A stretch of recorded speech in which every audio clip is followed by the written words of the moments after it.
would say I am a debt and money management coach, and I did not just wake up and find myself there. A few things happened, and I'm so enthusiastic about conversations of money, but my system gets very much alive when thoughts of debt begin to come in, and it's not accidental. For the avoidance of doubt, I am very much passionate about these conversations because of two things. One is my personal encounter with that mountain, and two is my career experience. From a career perspective, I'm a former banker, and before I quit banking to concentrate on speaking and training, I served in the Department of Credit, and I had a chance to experience every element of it. So I have sold debt. I know how they package it so that you guys can buy it even when you don't want it. I have had the chance to process it, so I've looked at people's pay slips and even wondered how they survive with what I saw on the pay slips. I've wondered why someone would come apply for a loan and they are told to wait for a week, and 1 hour down the line they are calling to see whether a miracle has happened and some approval has come through. I've had the opportunity to work with SMEs as their relationship management person, and I have witnessed very tiny SMEs balloon into big ones because of proper management of borrowed funds, but I've also seen huge ones crash because of mismanagement of borrowed funds. And then I ended up by becoming a debt collector, so I have had a chance to wear that face that many of you don't want to see. And it was during that time that I saw the real effects of the trap of debt of this mountain on the family unit. Perhaps that explains why some of you will find me very passionate about money conversations where it touches the family. Because that's when I started going to families and I discover that the man is now learning that the wife has borrowed and used household items which I have come to repossess without his knowledge. Or the wife is learning that the man has borrowed to the tune of millions and she can't see what they did with those millions at the family level. And I've seen how the cracks begin to emerge at that particular point. Now, from a personal perspective, again, for the avoidance of doubt, I am the only award-winning borrower this side of the world. I hold a very expensive trophy that I was given by one of my Shylocks for being the most trustworthy borrower and for continued business. If you guys understand who Shylocks are, I leave it to you to imagine for a sober Shylock to sit down and say, we need to award this guy. How much business do you think I had given them? And I didn't get to the Shylocks accidentally. And this could be perhaps the only thing I want to speak to the young person here. When I got employed, like many of you, no one talked to me about money. And I hear this everywhere. Sometimes I hear it from older people when I have a chance to speak to people nearing retirement. And I hear them say they wish they had this when they were young.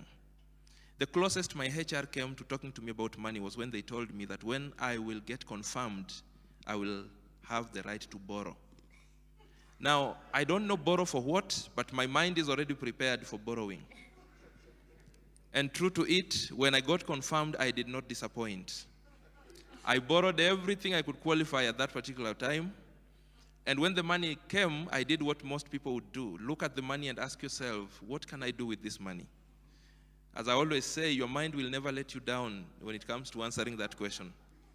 And so, operating from a local rural town where people would revere bankers and people would hold you in high regard and people would want to even worship you, I started playing to the tune of the expectations of society.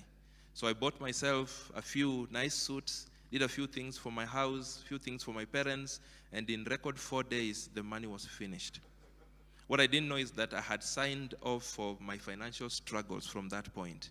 When deductions were loaded, I realized the remaining amount was not enough to carry me from payday to payday. But shortly after that, I was reminded that in the next few months, I will also qualify for a car loan. Nothing interests a young man like the thought of owning their own car in a tiny town that had about 20 vehicles.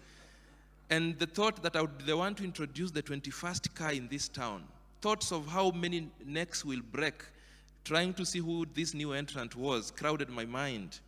And true to it, those few months came, and I did not disappoint. One evening, I landed in that town with the latest registration and necks broke. If you ask me, truly I didn't need a car at that time because I was living exactly 2 minutes walking distance from the office. But it felt nice. At the point of acquiring this car, I never thought about the expenses associated with the car. I had never thought about fuel, service, and all those things. What I wanted was a car and for a show to match the image, and that I got. Wait until deduction started. Now my troubles went to another level. And that's when I started doing what many people begin to do, and that's borrowing from some colleague here and there to bridge between when your money ends to the next payday.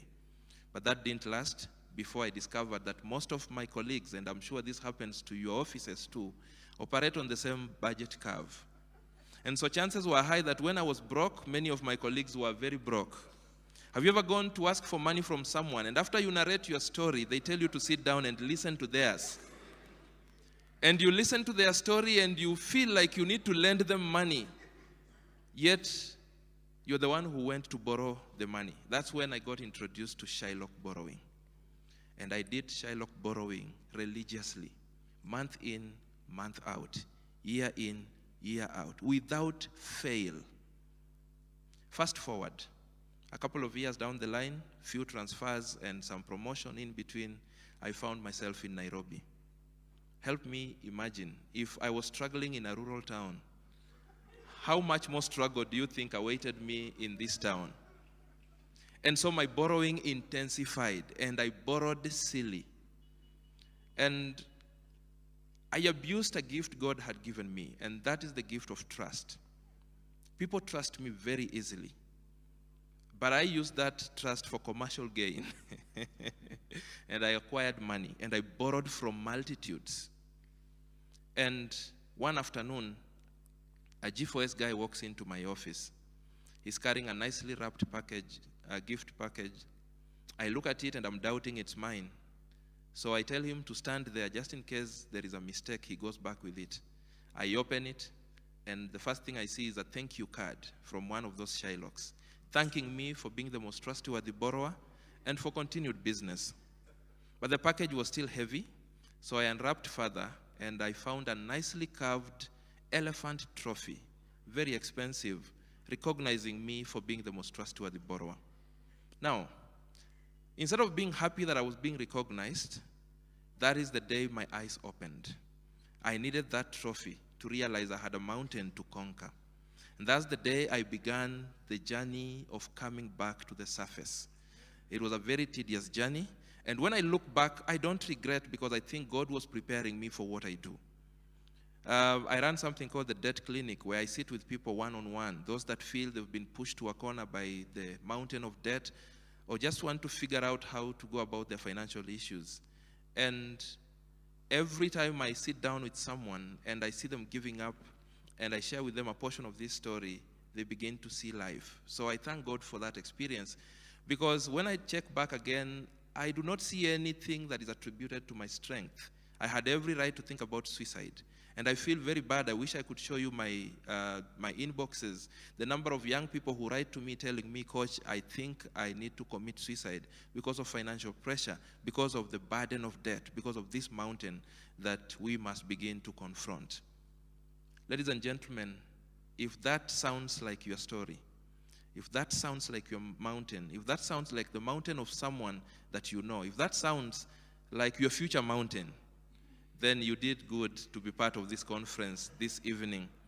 Because as we converse, I want to invite us to put our minds together and ignite this conversation so that we begin to see how we can put this mountain of economic crisis under our feet, and we get to partake of God's blessings to us. Thank you so much. You can do better. God bless you.